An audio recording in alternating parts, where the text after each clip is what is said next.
bienvenidos. Bienvenidos a esta nueva sesión de Break Time to Think. Hemos demorado un poquito el comienzo porque ha habido un error, ya os habréis dado cuenta algunos, en el enlace que hemos enviado. Comentábamos antes Alejandra y yo, bueno, pues a veces la indefensión en la que estamos con la tecnología y la sensación de dependencia y que, bueno, pues que no controlamos todo. Así que, bueno, pues vamos a prolongar un poquito esta fase de inicio. Gracias por acompañarnos hoy todos aquí. Hoy tenemos a una nueva ponente en estas tardes de pensamiento alrededor de temas, de aspectos vinculados de una u otra manera a este fenómeno que estamos viviendo de confinamiento, de pandemia, que no ha hecho más que, bueno, pues quizás acelerar o acentuar cosas de las que ya veníamos experimentando. Nos acompaña hoy Alejandra Martínez, es directora del BICG. Es una persona que viene trabajando ya con sus compañeros de empresa desde hace más de 20 años en hacer evolucionar la cultura de empresa, el modo en que las empresas, las personas que trabajamos en las empresas desarrollamos nuestro cometido, ¿no? Comentábamos antes que, bueno, lo hacen además desde una experiencia de investigación. Es una empresa que surgió al amparo del Instituto Fraunhofer, del Instituto de Investigación, y que por lo tanto bastantes de las cosas, o muchas de las cosas, o todas aquellas que tratan de hacer llegar hacia el mundo de la empresa, pues tienen un sustrato a partir de gente que está investigando y que por lo tanto tienen un background científico por detrás que lo puede digamos que apoyar o sostener. Alejandra, están aquí, hablan desde... Perdón, me estaban diciendo gracias, alguno me ha apuntado que podía quitar la música de fondo. Perdonadme que el inicio de hoy ha sido un poco inusual y que los nervios y las dificultades técnicas hayan hecho que, bueno, pues la forma de iniciar no sea la más adecuada. Alejandra, adelante. Muchísimas gracias, José Luis. Oye, estos son los gajes del directo, que no pasa nada. Espero que por lo menos la gente que esté le apetezca reflexionar con nosotros acerca de este impacto, ¿no?, de esta situación que estamos viviendo y cuál va a ser, al final, para qué nos va a ayudar, ¿no? Para qué nos va a ayudar o para qué nos va a permitir reflexionar. Entonces, si os parece, voy a compartir una presentación que me va a servir un poco para guiar la ponencia, ¿no? Vamos, que va a ser breve la reflexión más que nada. Me gustaría empezar un poco compartiendo con vosotros. Esperad, que voy a poner aquí mejor. Perfecto. Espero que lo veáis todos adecuadamente.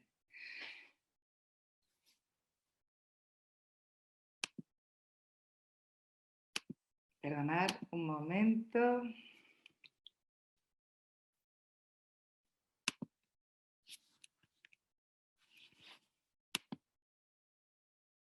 Muy bien. Pues muchísimas gracias por invitarme y vamos a hablar un poco de todo lo que estamos viviendo y qué impacto va a tener en una parte de nuestra sociedad, que son las empresas y la forma de trabajar.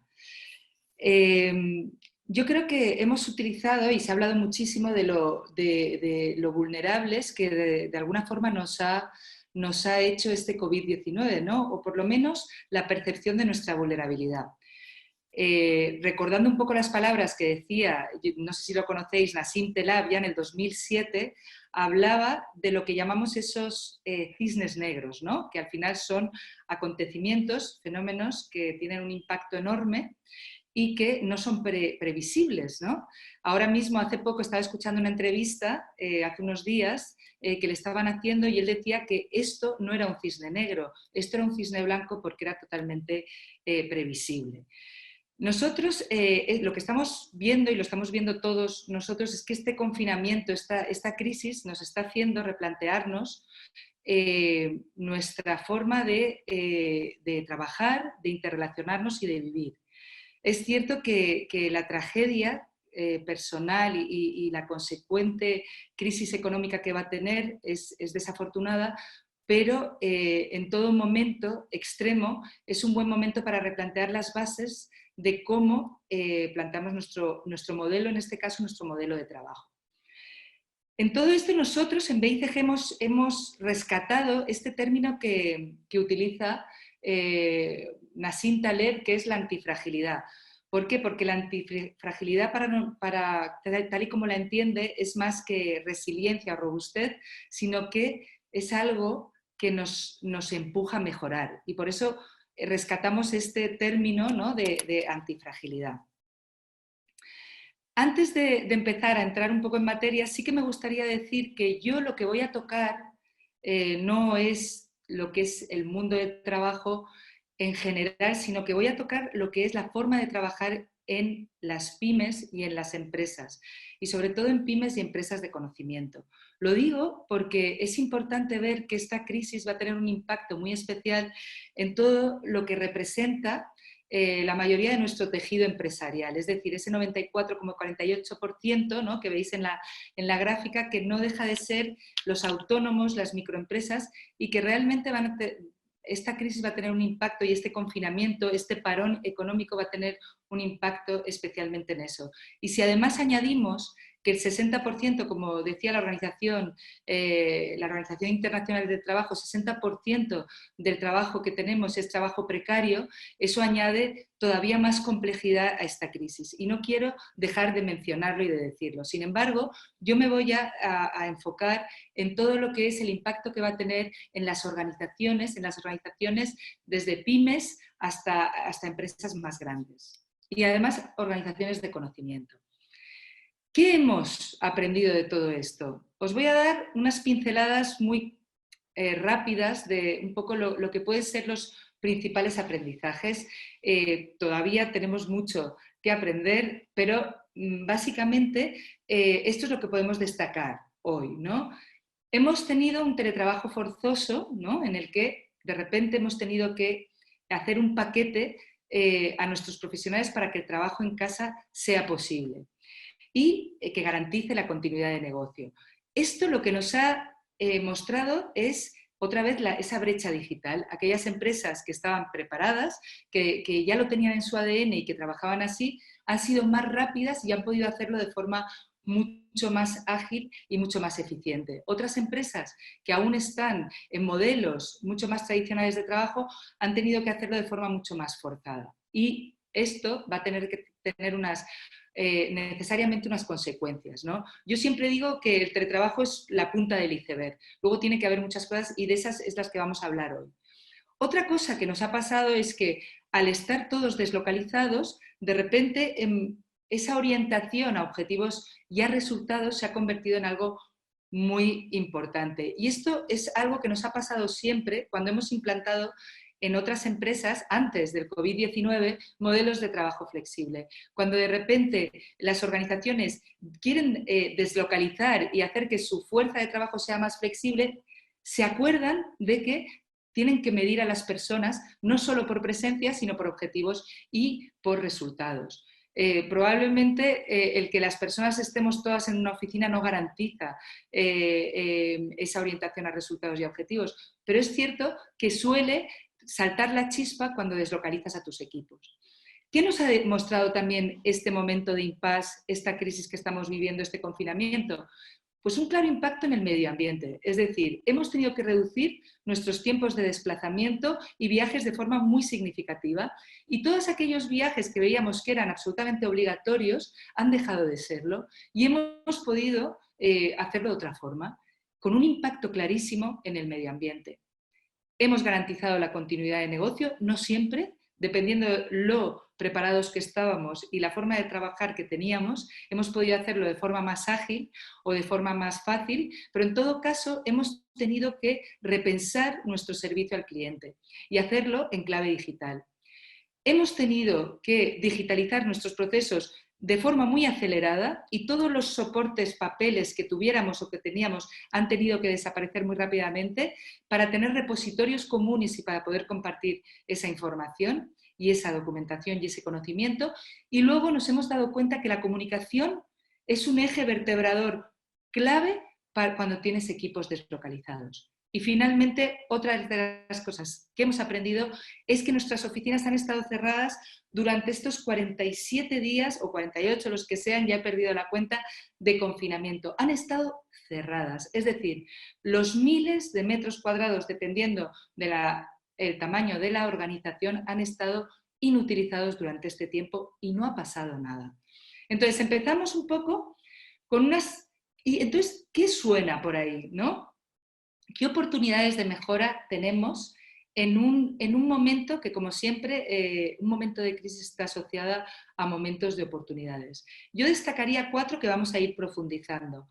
En primer lugar, destacaría lo que es todo lo que puede ser mejorar nuestra organización para ser más eficiente y más ágil. Es decir, esto que era ya una realidad antes del COVID-19 se vuelve una necesidad imperiosa para esa nueva normalidad que queremos alcanzar. En segundo lugar, mejorar nuestra experiencia de empleado y hacerla distinta, porque ahora ya vamos a tener que tener un modelo mucho más híbrido donde vamos a tener el modelo, la forma de trabajar virtual que tiene que estar completamente acompasada con esa forma de trabajar también más presencial. Más flexibilidad, profesionales con más flexibilidad, más libertad y más compromiso, que nos va a hacer, y esto era una realidad antes, atraer al mejor talento.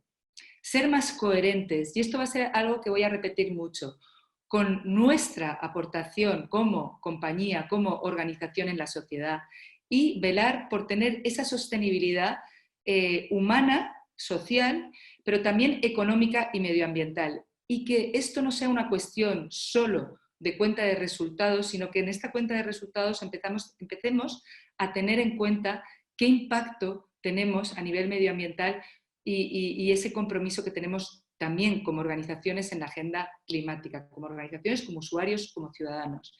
Y finalmente, generar una experiencia de cliente que entienda y enfatice estas tendencias que están viviendo nuestros clientes y nuestros servicios, tenerlos siempre en clave digital.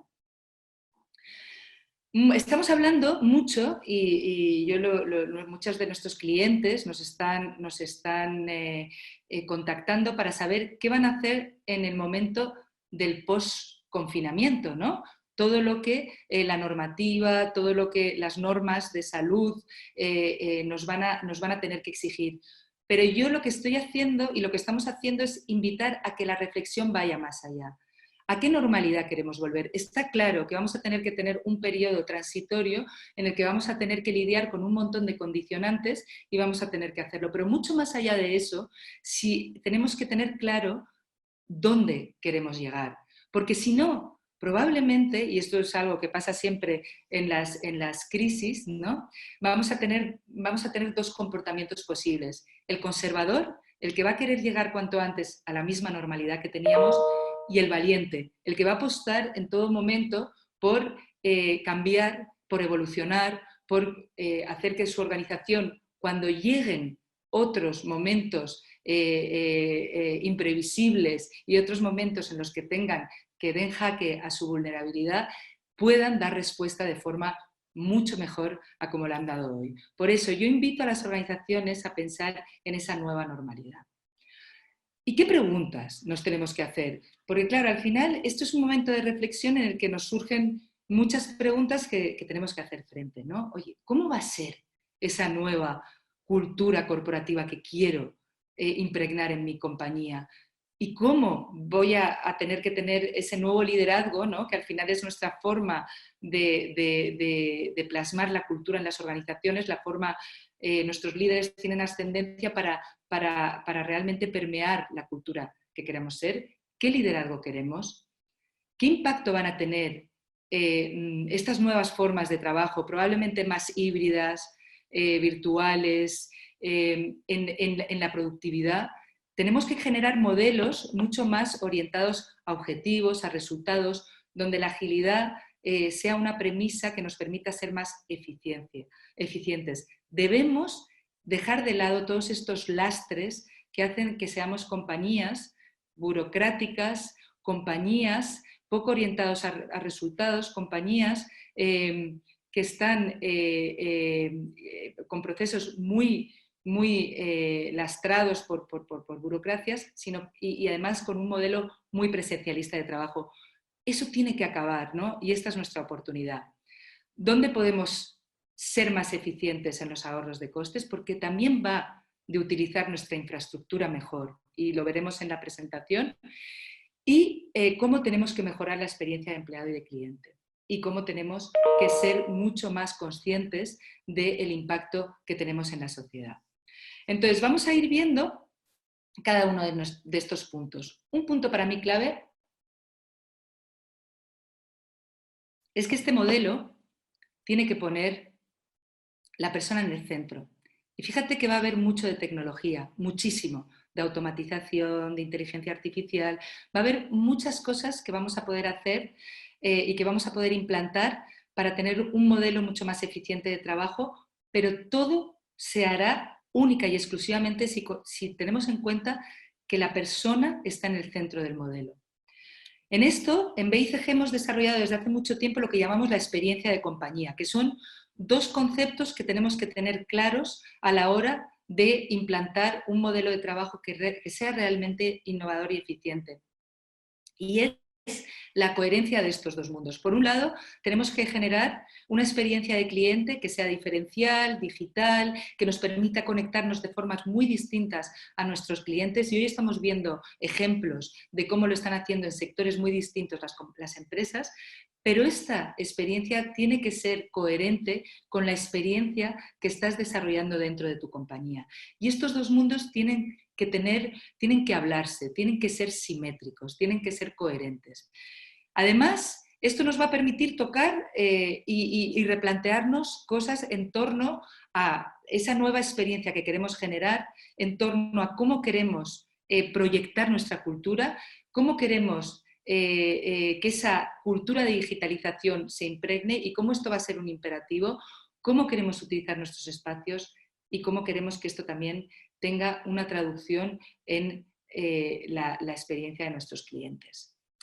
En todo momento en BICG siempre hablamos de forma multidisciplinar, es decir, cuando abordamos un problema, y hace poco lo estaba escuchando, ¿no? de algunas veces las soluciones simplistas de abordar problemas solo desde un eje. Nosotros siempre tratamos de que cuando tocas un tema en la forma de trabajar va a tener un impacto en el dónde, cuándo, cómo y con quién realizas tu trabajo. Y esto va a tener un impacto que necesariamente va a tener que ser multidisciplinar, va a tener que conectar distintas disciplinas.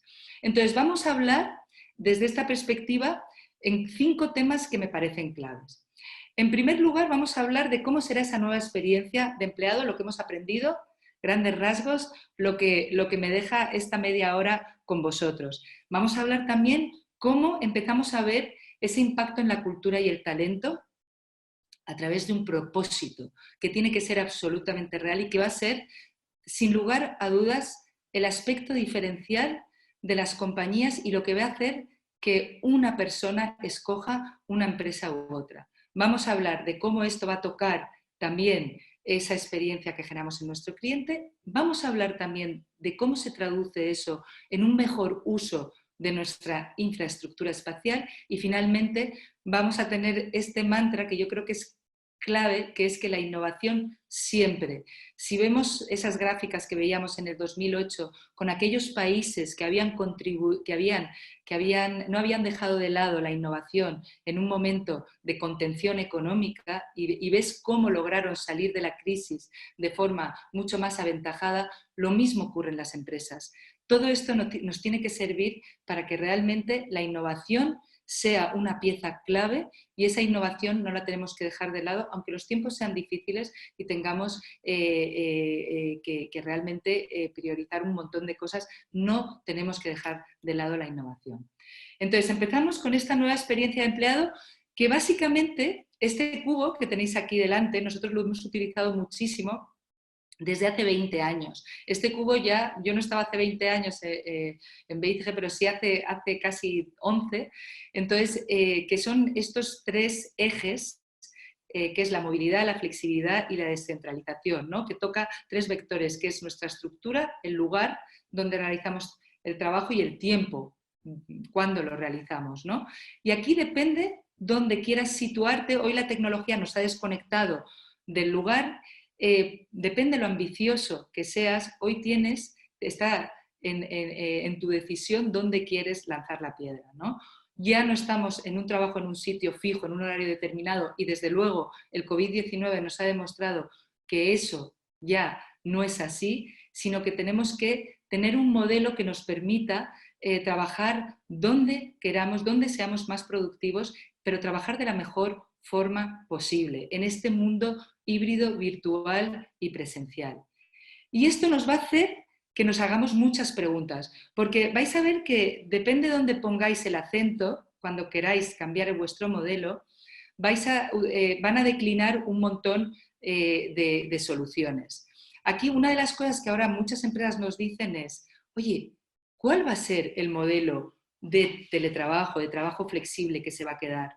Y probablemente esta pregunta es muy interesante. No creo que haya una clara, una respuesta buena o mala. Lo que pasa es que la decisión que se tome en esto va a tener un montón de consecuencias que vas a tener que tratar también.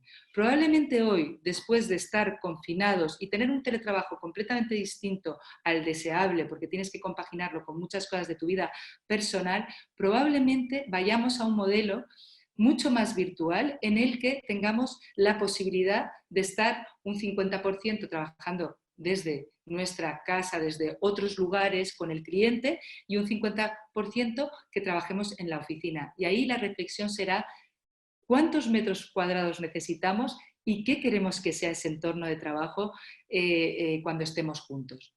Y esto teniendo en cuenta que vamos a tener que tener una transición antes de que se encuentre la vacuna para COVID-19, en la que vamos a tener que tener en cuenta un montón de condicionantes de salud. Pero esta reflexión de cuál es el modelo que puede ser el modelo de flexibilidad que tengo que tener en mi organización, va a permitir que luego respondamos en temas de qué recursos, cuánto tiempo, dónde realizan. Yo, por ejemplo, es una de las preguntas que nos estamos haciendo y que estamos haciendo a nuestros clientes, ¿no? Oye, ¿cuáles son las tareas que habéis hecho mejor en un modelo deslocalizado y cuáles son las tareas que a lo mejor preferís hacerlas de forma presencial, ¿no?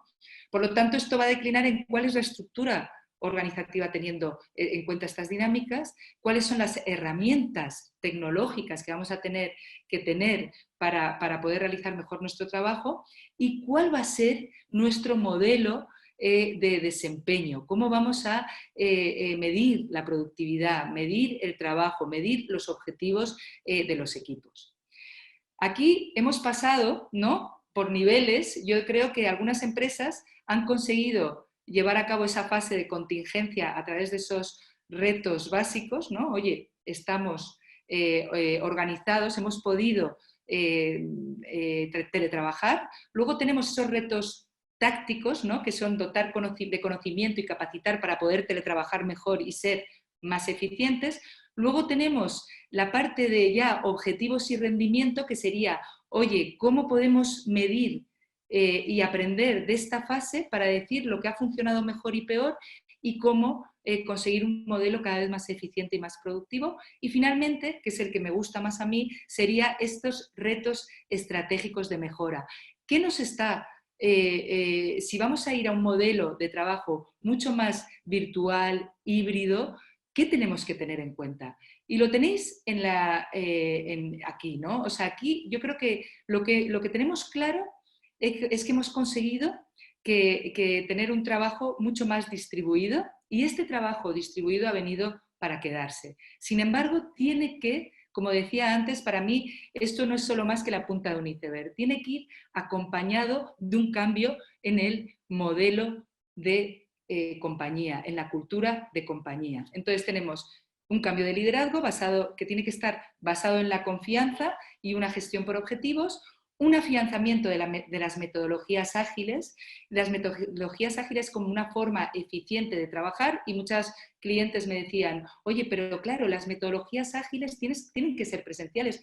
No, no tienen que ser presenciales, tienen que buscar también su respuesta virtual, y nosotros lo estamos haciendo con clientes. ¿Cómo haces para que también ese trabajo iterativo constante lo puedas hacer también de forma virtual? Y tienes que pasar de un modelo de colaboración a un modelo de inclusión, consiguiendo que esa diversidad que tienes en tu entorno de trabajo la puedas aprovechar también en un modelo híbrido, en un modelo donde vas a tener a tus personas trabajando más tiempo fuera de la oficina.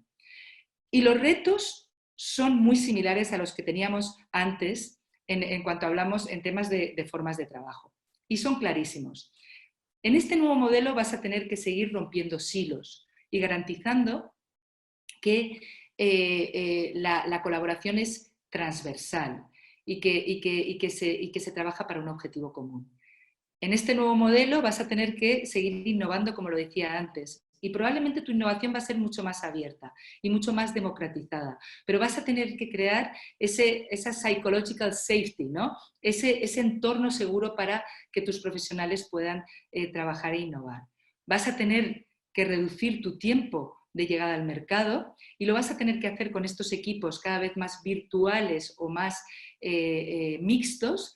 Vas a tener que tener una mejor y mayor orientación al cliente desde una clave digital. Vas a tener que jugar para atraer al mejor talento y disponer de las herramientas adecuadas, y vas a tener que preservar la agilidad dentro de tu organización. Y esto es el gran reto que tenemos, que esa experiencia que vas a tener de tu empleado va a tener un componente muy virtual y va a tener un componente también más presencial, y vas a tener que jugar en esos dos mundos para conseguir estos mismos objetivos. Un aspecto clave del que, si no lo tocamos, este cambio de paradigma no va a ser posible, y es el liderazgo. Es cierto que no nos cansamos de hablar de esto, pero yo creo que hoy tenemos una oportunidad para que el liderazgo que queremos realmente transitar de un modelo mucho más de micromanagement a un modelo de liderazgo más empoderado, transparente, empático y más de conector, ¿no? El líder tiene que ser conector, tiene que arropar también a los equipos. Esto era antes importante y ahora es todavía más. Voy a compartir con vosotros simplemente 8 puntos que me parecen clave en esta transición a un nuevo liderazgo. El autoliderazgo, que parte del conocerse muy bien a sí mismo como líder. La parte de empatía, porque además, cuando tienes los equipos deslocalizados y tienes a profesionales distribuidos, tienes que tener mucho más en cuenta la casuística de cada uno de tus profesionales. Tienes que fomentar la conexión para evitar también que se vuelvan a generar silos. Y tienes que generar equipos pequeños, equipos de alto rendimiento que sean mucho más pequeños. Tienes que fomentar la resiliencia. Y probablemente tú no tengas todas las respuestas, pero tienes que dar capacidad a tus profesionales para que toleren mejor la frustración. Tienes que proporcionar feedback, y en esto es clave. Un feedback que no va de una vez al año, sino un feedback que sea mucho más iterativo con los equipos. Tenemos que ser responsables con ese feedback. Y tenemos que fomentar un concepto que nos parece clave y que nosotros llevamos trabajando muchísimo en las organizaciones, que es la accountability, ¿no? El decir que cada persona es responsable y que todos los profesionales no tratarlos como niños, sino que realmente son parte de la toma de decisión y son responsables del trabajo y que realizan, ¿no? Y eso lo tienes que transmitir como líder. Además de, uno de los temas claves van a ser desarrollar la confianza, ¿no? Hay un tema en la deslocalización que es: voy a perder el control. Y esto nos lo han dicho siempre antes de que ocurriera el COVID-19. Uno de los miedos cuando implantábamos un modelo de trabajo flexible en las compañías era: oye, ¿y cómo voy a controlar el trabajo de mis profesionales? Y finalmente, vinculado a todo esto, el saber delegar, el que las personas que están más cerca del problema tomen las decisiones y poder dar este poder para que puedan hacerlo y esta información y conocimiento para que puedan tomar las mejores decisiones. Esto va a ser clave. Yo creo que esta es una de las piezas claves, el liderazgo, y va a ser uno de los temas que vamos a tener que trabajar más. Otra cosa que va a tener un impacto muy claro en la experiencia de empleado va a ser el trabajo más eficiente, el reducir todo lo que son burocracias. Y a mí me gusta mucho el concepto Lean, porque Lean es trabajar sin desperdicios. Y esto va a ser clave. En un modelo deslocalizado, en un modelo distribuido, va a ser todavía más. Porque además, en este modelo, con la tecnología, vamos a tener una trazabilidad mayor de cómo están trabajando los equipos, que nos va a permitir tener más datos. Entonces, para aquí yo destacaría 3 cosas que me parecen clave, que no voy a poder profundizar, pero que quiero que os llevéis. Es, primero, autogestión, generar equipos que se autogestionen, equipos pequeños, de alto rendimiento, empoderados, multidisciplinarios, que trabajen en células independientes y que estén conectados con objetivos comunes, y eso vamos a ver cómo la cultura aparece como un gran conector, y implantar sistema de OKRs en este caso, o sistema de indicadores pero que funcionen, que se aterricen, que permitan tener un modelo muy transparente de trabajo y que permita a los equipos trabajar de forma con unos objetivos muy claros, ¿no? Aquí ponemos el ejemplo de los OKRs porque nosotros creemos que es un modelo que funciona muy bien. La salud y el bienestar va a ser un tema clave. Lo era antes del COVID-19 y desde luego lo va a ser en el futuro, pero además va a tener que ser de una forma integral y holística. Aquí la tecnología nos va a permitir también tener un pulso de lo que está pasando en temas de estrés, en temas de salud, en un modelo amplio. Luego va a haber mucho de protocolos de higiene y de seguridad que van a tener que garantizar las compañías, pero que también va a pasar por un cambio de paradigma y un cambio de cultura en la forma en la que como individuos nos enfrentamos a todo este mundo de la higiene, al que cuando un profesional está enfermo se tiene que quedar en casa, a cómo de forma transitoria vamos a tener que organizar nuestros espacios, a cómo tenemos que garantizar que todo este modelo de trabajo tiene que permitirnos mejorar la concentración, mejorar el equilibrio profesional y laboral. Y aquí os pongo un ejemplo de PricewaterhouseCoopers que me gusta mucho y que son unas recomendaciones sobre bienestar para sus profesionales que tratan de ser recomendaciones muy concretas, pero que además reúnen este concepto integral, este concepto holístico. No solo nos tenemos que ocupar por la parte física, sino que tenemos que ocupar también de la parte emocional, mental y hasta espiritual. Lo que tenemos que conseguir, y esto también es un cambio, es que en esa sostenibilidad social sea una sostenibilidad mucho más humana. Tenemos que conseguir que nuestros profesionales trabajen mejor, ¿no? Y esto nos permitirá también que estén más comprometidos y que consigan mejores resultados. Pero esta parte de salud y bienestar también está aquí para quedarse.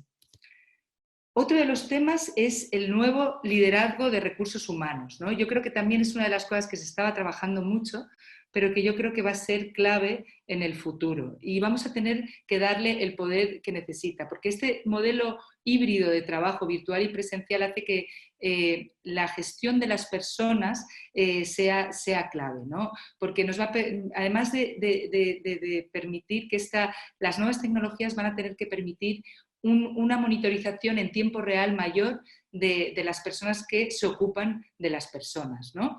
Aquí yo os digo algunos de los temas que creemos que van a ser clave, que va a ser la formación de los líderes en inteligencia emocional y en temas de bienestar, el proporcionar a los profesionales las herramientas tecnológicas y necesarias para trabajar de forma virtual. Y ahí os digo, esto ya no es una opción, esto es un imperativo.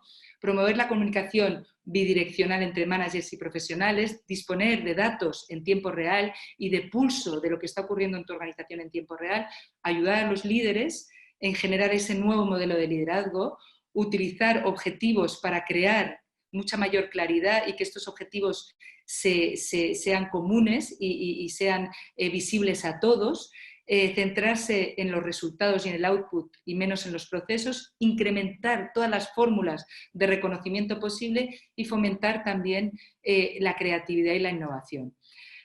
Fijaros, os pongo una herramienta que estamos utilizando y que utilizamos y que recomendamos, que se llama Nailty y que nos está permitiendo, y ahí lo veis visualizado, cómo están las personas, en este caso en BICG, a nivel de motivación, ¿no?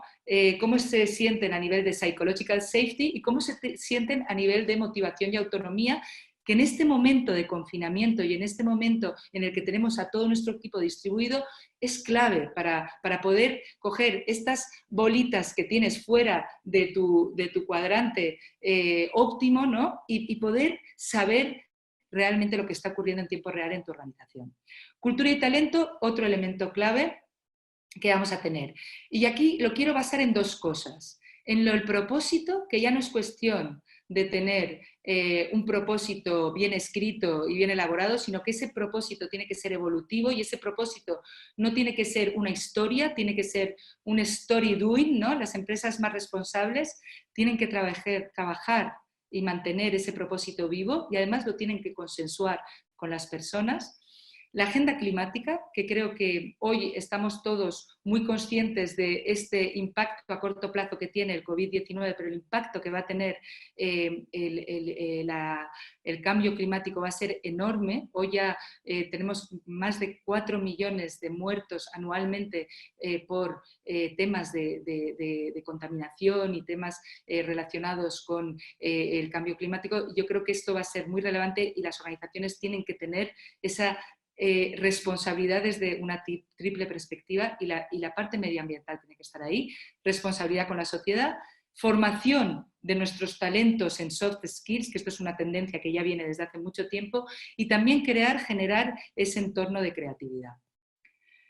Y luego, ¿cómo garantizas la cultura? Ahora hay cada vez más esa realidad virtual que nos da la tecnología, que nos permite que en estos entornos cada vez más virtuales la posibilidad de que generes experiencias con tus profesionales que te permitan compartir valores y compartir también esa cultura corporativa que vas a tener que conseguir que llegue a cada uno de tus profesionales de forma mucho más virtual, ¿no? Y más deslocalizada.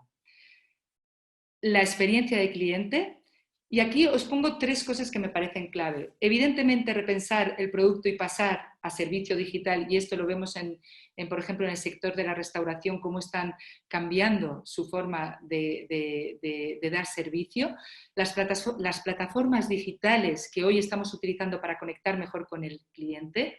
La innovación social corporativa y esa necesidad de actuar de forma responsable que ya hemos visto antes con los grupos de interés y hacerlo con soluciones mucho más innovadoras y también esa parte de mayor colaboración entre empresas, mucha mayor colaboración entre empresas. La magnitud y la complejidad de los desafíos que las empresas tenemos que resolver son mucho mayores y por lo tanto tenemos que conseguir que empresas, startups, universidades, centros de investigación trabajemos de forma muchísimo más coordinada para dar respuesta a nuestros clientes de forma más sostenible. Y eso tendríamos la correlación clarísima en lo que son también todo lo que es la colaboración entre estados, ¿no? Pues lo mismo, la colaboración entre empresas. El espacio. El espacio lo tenemos claro. Nos hemos dado cuenta que podemos no utilizar nuestra oficina y que podemos continuar con nuestro negocio. La oficina más eficiente, la que no contamina, la que es más económica, es la que no existe. Ahora bien, ¿a qué modelo nos tenemos que ir?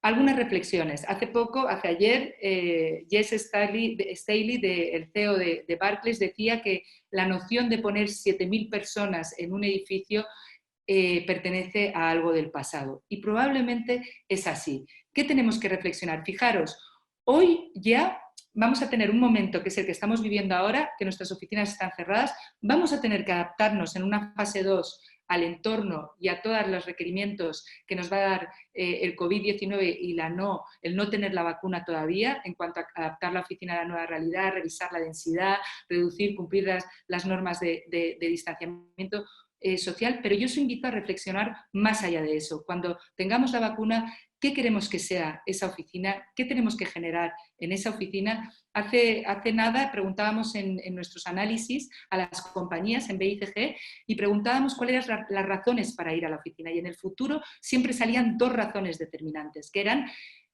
trabajar en equipo e intercambiar y socializar. Entonces, tenemos que empezar a pensar cómo queremos que sean esas oficinas en el futuro. Fijaros, estos son los estudios que hacemos de observación del espacio antes de que llegara el COVID-19. Ya, como veis, es el azul, representa el espacio que teníamos libres ya en nuestras organizaciones, el espacio que no se utilizaba, que no había una persona utilizándolo. Imaginaros, si nos vamos a un modelo mucho más híbrido, virtual y analógico, ¿no? Virtual y presencial, mucho más híbrido, esto va a ser todavía mayor. Entonces, ¿qué hacemos y cómo podemos optimizar nuestra infraestructura espacial? Esto va a ser clave. Aparte de todo lo que hablamos de tecnología asociada al espacio, oficinas más inteligentes, utilizar nuevos materiales, antimicrobios, todo eso, realmente la gran reflexión es ¿para qué vamos a ir a la oficina en el futuro? Y la innovación siempre, que sería el último punto, sin querer dilatarlo mucho más, y os digo 2 ejemplos que nos parecen clave. 2 elementos clave para garantizar esa innovación en el nuevo modelo. Impulsar la innovación a través de mecanismos de contribución a la innovación, y ahora tenemos una oportunidad muy buena y todos nuestros profesionales son consumidores online. Deberíamos aprovechar ese conocimiento y hacer que esa innovación se democratizara a través de metodologías que tenemos a nuestro alcance, desde el Lean Startup, desde generar modelos mucho más participativos donde las personas puedan contribuir de forma mucho más recurrente a la innovación.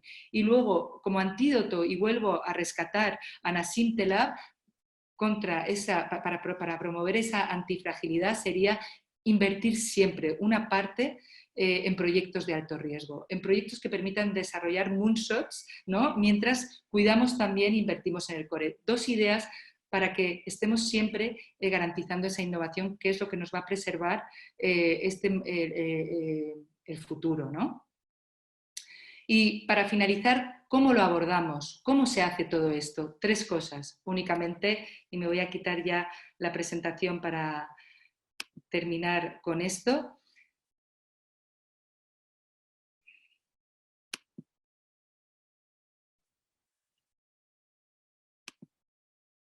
Tres cosas. No sé si he conseguido quitar la presentación. Sí. Perfecto. Pues serían 3 cosas de cómo hacerlo, que nos parecen también muy importantes. Una de ellas, no lo puedes hacer de forma descoordinada. Es decir, no vas a poder tratar el tema de las personas sin el tema de la tecnología, sin el tema de los espacios, sin el tema de la cultura, sin el tema de la comunicación. Todo esto tiene que tener coherencia, tienes que tratarlo de forma integrada. Segundo punto, tenemos que gestionar el cambio. Hoy hemos hecho un modelo de trabajo distributivo, en algunos casos distribuido a capón, y eso no garantiza ni la eficiencia ni que realmente hayamos cambiado el paradigma. Hay que gestionar el cambio, hay que acompañarlo. Y tercer punto, todo esto no lo puedes hacer de una, sino que tienes que escalonar el camino a través de metas, de quick wins, de metas fácilmente alcanzables. Y así es como vas a conseguir integrar todas estas cosas para conseguir hacer de esta crisis una oportunidad para trabajar la forma, para trabajar y cambiar el modelo de trabajo. Y la mejor forma de predecir el futuro, como decía Peter Drucker, es crearlo, ¿no? Entonces yo creo que tenemos una oportunidad ahí para hacerlo. Muchas gracias y creo que me he excedido un poco. Bueno, muchas gracias, Alejandra. No, también no es que te hayas excedido, sino que hemos tenido que empezar un poco tarde, ¿no? Para todos los que han entrado tarde, nuestras más sinceras disculpas con el error en el link. Bueno, yo creo que más allá de los problemas técnicos, el interés, Alejandra, era evidente porque, bueno, tenemos bastantes más de 100 personas que pese a todas las dificultades lo han tenido. Si os habéis perdido un poco del principio, no os preocupéis, enseguida tendremos el vídeo subido en YouTube. Hay bastantes preguntas, lo cual quiere decir que, ya uno decía, nos has dado muchas cosas en las que pensar, lo cual es muy bueno, ¿no? Voy agrupando un poco las preguntas que ha habido, ¿no? Había alguna pregunta en relación con qué sectores están más avanzados en el cambio de cultura, en las nuevas formas de trabajar, y Estíbaliz preguntaba, dice, ya, pero esto es para todas las empresas porque las empresas las micropymes, las familiares, van a ser capaces de hacer algunas de estas cosas de las que hablabas. A ver, hablando de sectores, antes estaba como muy claro, ¿no? Los sectores. Empezó el sector tecnológico, que ya pues nacía un poco con una cultura distinta, luego hubo mucha evolución cultural dentro del sector financiero, luego está el sector farma que se ha puesto también las pilas, pero fijaros, yo ahora no creo que haya, está claro que las empresas tecnológicas que nacen y que tienen un ADN ya desde su nacimiento con esta cultura, con una cultura no jerárquica, una cultura de trabajo distribuido, una cultura mucho más orientada a innovación, tienen claras ventajas en esto, pero lo que ocurre también en esas empresas es que cuando una empresa empieza a crecer es la prevalencia de esa cultura donde se establece el desafío, ¿no? Y cuando hablamos de micropymes o de pymes, yo creo que muchas de estas cosas sí que aplican. Es evidente que habrá otras que tendrán mayor dificultad, pero por ejemplo, todo lo que hablamos de temas de flexibilidad, vamos, sin lugar a dudas, esto sirve tanto para una empresa pequeña como una empresa grande, ¿no? Incluso se puede implantar de forma mucho más fácil en una empresa más pequeña que en una empresa grande. Temas de innovación, lo mismo. Temas de un poco de cultura de autoorganización, pues todavía con más razón, ¿no? Porque ahí ya son equipos mucho más pequeños. Pero sí que es verdad que algunas de estas recetas sí que funcionan. Lo que está claro, y lo he querido decir al principio, que es verdad que una empresa de 2 o 3 personas, pues oye, he tratado de tocar temas que yo creo que son reflexiones, como por ejemplo el impacto que va a tener en la experiencia de nuestro cliente. Eso sí que es algo que es importante que se tenga en cuenta. Pero es verdad que ese mundo de autónomo y freelance, pues a lo mejor es distinto. Lo que yo sí que pienso es que al final vamos a ir mucho a que esas microempresas, esos autónomos, va a ser un poco la fórmula de trabajo del futuro, ¿no? Que vamos a trabajar para distintos proyectos y vamos a tener muchos proyectos al mismo tiempo, ¿no? Pero es verdad que algunas de estas fórmulas son más, y lo he querido aclarar al principio, para pymes y para empresas más grandes.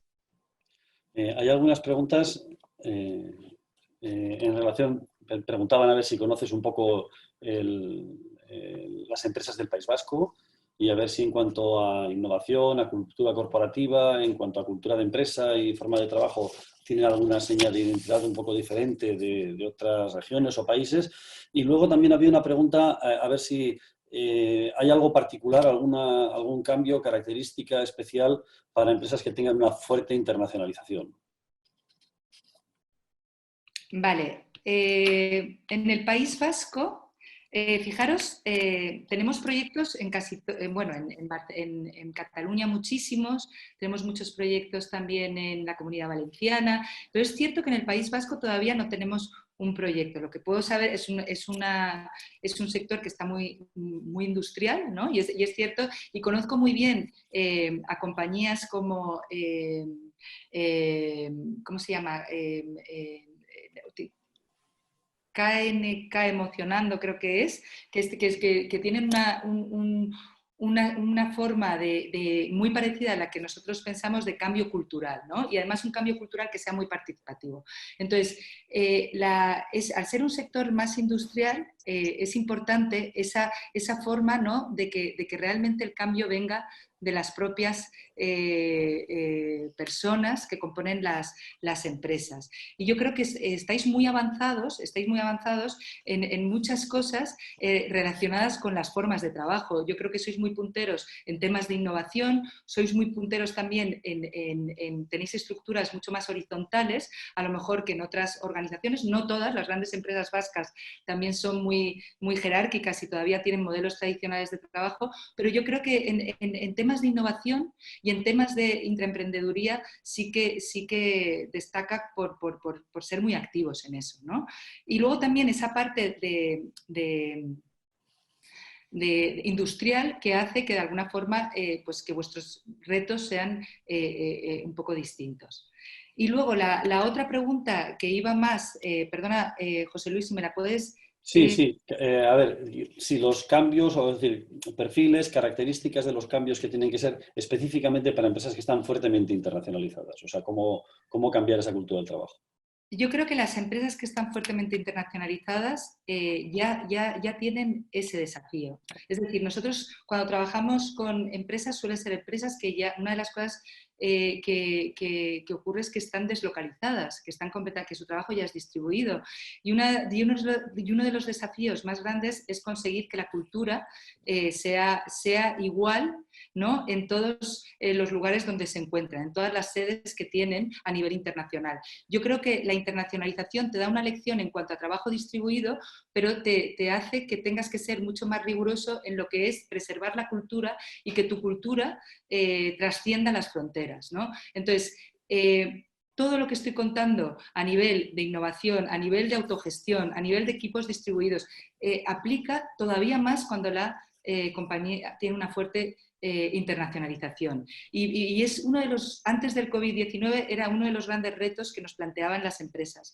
En estos últimos años las empresas españolas se han internacionalizado muchísimo y fíjate, nosotros siempre decimos el dilema que tienes con empresas, que al final lo que quieres es que ¿qué prevalece? ¿La cultura del país donde estás o la cultura de la organización? Y yo siempre pongo ejemplos como Google. Google es Google, ¿no? Puedes tener condicionantes en el país donde estés, pero sigues preservando la cultura de tu compañía. Entonces, ese es uno de los grandes desafíos y es en las empresas internacionalizadas, todas estas recetas de las que he hablado funcionan todavía mejor, porque tienes que conseguir que ese trabajo distribuido sea lo más eficiente posible.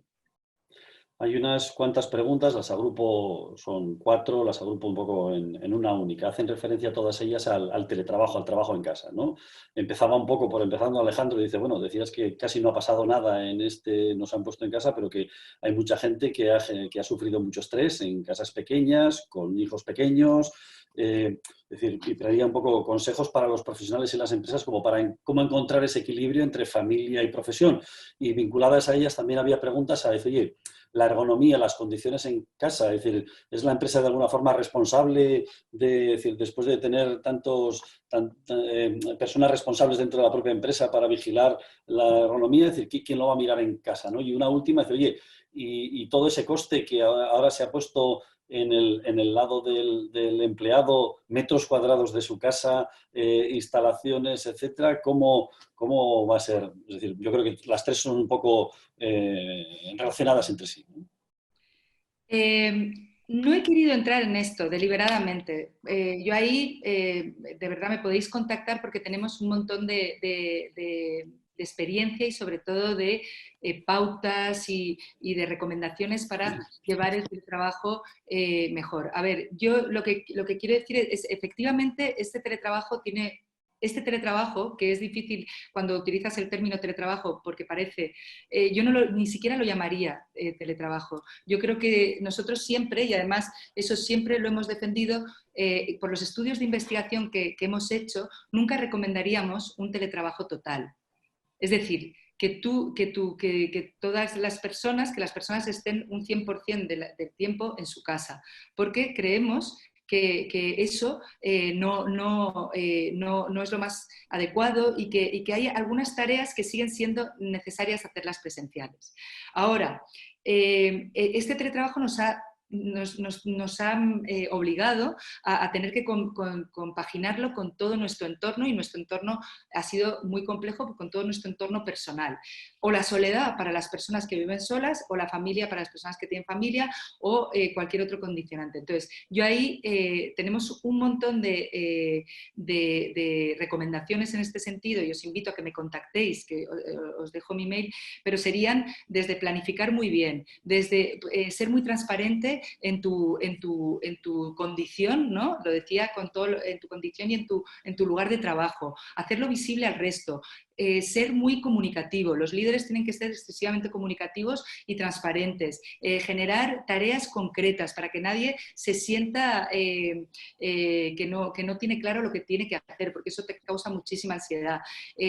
Sobrecomunicar es siempre mejor que infracomunicar en estos momentos. Pero como te digo, es un teletrabajo atípico y es un teletrabajo que realmente va a tener un tiempo como el que estamos viviendo, y que vamos a tener que, a través de estas recomendaciones, poder hacerlo, llevarlo mejor. Ahora, cuando nos vayamos, he tratado de hacer una reflexión más allá de la situación que estamos viviendo. Cuando nos vayamos a un sistema y un modelo mucho más híbrido, ¿no? donde puede que existan las dos cosas, es cierto que toda la parte de ergonomía va a adquirir un rol muy importante, porque antes lo que se decía, y en el estatuto en la directiva de teletrabajo, cuando tú pasabas un tiempo que no sea preponderante en tu casa, sí, que un 20% de tu semana o un 40%, la empresa tenía que informar sobre temas ergonómicos importantes, pero no necesitaba replicar el puesto de trabajo. Si nos vamos más allá de ese 40% y tienes más tiempo, ¿no? Tiempo preponderante, que ahí hay una zona gris en tu casa, entonces sí que todos estos aspectos de ergonomía adquieren una importancia muy relevante, que probablemente estén combinados con todo lo que se va a generar en la oficina. Probablemente el espacio que tú vas a dejar de tener porque tu fuerza de trabajo va a estar mucho más distribuida, esos metros cuadrados que vas a dejar de tener van a tener que estar de alguna forma invertidos en garantizar una mayor ergonomía en tu domicilio. Entonces, todos estos temas van a ser clave. Y de la misma forma, esos costes asociados a ese teletrabajo mucho más intenso en tu casa que en la oficina, dependiendo del modelo al que se llegue, también va a tener que llegar a acuerdos de negociación con la empresa, ¿no? O sea, yo creo que todo esto, yo no me he querido centrar en el teletrabajo que estamos viviendo ahora, sino en el modelo que se va a quedar. Hay muchas preguntas, me da muchísima pena porque estamos muy fuera de tiempo, pero vamos a hacer dos, intento agruparlas, ¿no? Algunas de ellas tienen que ver con cómo hacemos si la gente va a teletrabajar o va a pasar menos tiempo en contacto con sus compañeros, con la empresa, es decir, cómo mejoramos su experiencia de empleado, cómo damos cohesión a los equipos, si se pierde una de esas partes, uno de esos elementos de socialización, estando en contacto, cómo le fidelizamos más todavía que antes a una empresa en la cual él pasa menos tiempo. Uh-huh. Si hablamos del momento ahora, yo creo que lo que hay que tratar, como decía antes, es que si todos nuestros profesionales están en sus casas, están en un modelo distribuido, en todos esos aspectos informales que generamos de forma natural cuando estamos en la oficina, replicarlos, pero de forma virtual. Y al principio te parece como raro, pero nosotros, por ejemplo, hemos hecho un montón de iniciativas en este sentido que están funcionando muy bien, y hemos recomendado esto a otras empresas, que es desde hacer, oye, tomarte un café por la mañana y que cualquier persona de la compañía pueda entrar en Teams o en Zoom, en donde estéis, y tomarse el café, desde hacer cosas más temáticas que empuja a las personas a socializar más, desde también toda la parte de gestión de proyectos que sea también muy dinámica, ¿no? Que no que hacer dailies. Yo dailies hasta lo veo demasiado, ¿no? Pero intentar hacer cada semana reuniones con los equipos que te permita al final replicar de forma virtual esos momentos informales. Yo creo que esto está funcionando muy bien. Es cierto que echamos de menos, ¿no?, el poder, ¿no?, estar con las personas de forma física, lo echamos de menos con nuestros amigos, lo echamos de menos con nuestros colaboradores. El modelo al que vayamos tendrá que tener en cuenta ese componente. O sea, yo no creo que el modelo al que vayamos sea de 0 al 100, nos vayamos a extremos, pero sí que va a tener que reflexionar en que podamos replicar virtualmente todo lo que podemos conseguir también en un modelo presencial. Esa parte informal sobre todo. Pero yo muchas veces lo digo, algunas veces el que estés físicamente al lado de una persona, físicamente al lado, no hace que estés más conectado con esa persona, sino al final el tener una conversación cara a cara por Teams te hace entender mejor, y yo lo hago muchísimo con el equipo, ¿no? Algunas veces de simplemente llamar a una persona y hablar con ella. Entonces, esto es lo que marca la diferencia. Y esto es lo que hay que fomentar en un modelo más virtual de trabajo. Vale, y una última pregunta que se refiere precisamente al cambio y al cambio cultural. Igual que tú citabas a Drucker, había uno que citaba a Peter Senge y dice, bueno, la gente no se resiste al cambio, se resiste a ser cambiada, ¿no? Y ahí la pregunta era, ¿hay un déficit de liderazgo? ¿Hay un déficit de confianza en los líderes? ¿Quién se resiste más? ¿Son las personas, los trabajadores o son los directivos? Es decir, hace falta mucho tiempo y había ya uno que dice, ¿y esto es posible en el sector público? ¿Un cambio de este tipo? La resistencia al cambio es del ser humano. Vamos, llevo 11 años cambiando la forma de trabajar de las compañías, haciendo modelos mucho más horizontales, donde hay unos cambios radicales, ¿no?, en la forma de trabajar, y te diría, hay una parte, un proceso de cambio donde hay una resistencia inicial, ¿no?, como toda esa curva que todos conocemos de la gestión del cambio, de la facilitación del cambio, que es primero hay resistencia, cuando tú acompañas ese cambio empiezan a entender el modelo, luego si no lo acompañas y si no das elementos puede haber una bajada muy, muy abrupta, o sea que tienes que mantenerlo. Entonces, está claro que dentro de las organizaciones, los mandos intermedios puede ser que sean el colectivo que le cuesta más cambiar. ¿Por qué? Porque tienen que porque creen que en el cambio hay más pérdida, ¿no? O pérdida de control, o pérdida de estatus, o pérdida de despacho, o pérdida... Entonces, esa pérdida la tienes que traducir en oportunidad. Y entonces, realmente es un colectivo que tienes que trabajar mucho con ellos, porque al final, en el liderazgo, y por eso insisto tanto en el liderazgo es clave, y el liderazgo es bidireccional, ¿no? Entonces, es creer en el liderazgo que tienes, y las causas de abandono de empresas es porque te toca un jefe con el que te hace la vida imposible, y sin embargo cuando tienes un jefe que cree en lo que haces, que te da libertad, que te empodera, tu motivación aumenta considerablemente. O sea, que es clave. Y entonces ahí tenemos un punto de resistencia al cambio muy fuerte, y luego tenemos también el top management, la alta dirección, una vez que está comprometida con ese cambio, una vez debe estarlo, porque si no el proyecto no se puede realizar, son facilitadores. Son facilitadores, pero tienes que convencerlos. Entonces, yo creo que todos estos elementos que transforman nuestro día a día y nuestra forma de trabajar son elementos que tienen una resistencia enorme. Y hay que trabajarla con las personas y hacer que las personas sean parte de ese cambio. Es clave para poder conseguirlo.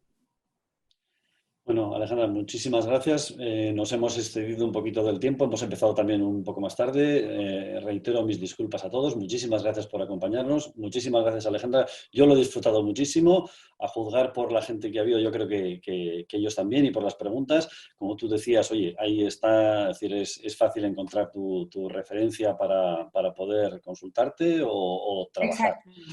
Y bueno, pues simplemente recordaros a todos, la semana que viene tendremos una nueva sesión. En este caso, la semana que viene será Eva Domaica, la que seguro que muchos conocéis, a lo mejor no a ella personalmente, pero sí la voz. Y bueno, pues nos va a hablar de otras características también muy importantes en estos tiempos, que son la comunicación en tiempos de crisis, ¿no? Es decir, la información veraz, la información positiva. Bueno, Eva, yo creo que disfrutaremos muchísimo, tanto como hoy con Alejandra. Muchísimas gracias a todos, muchísimas gracias, Alejandra, Muchas y cuidaos gracias. mucho. Muchas gracias.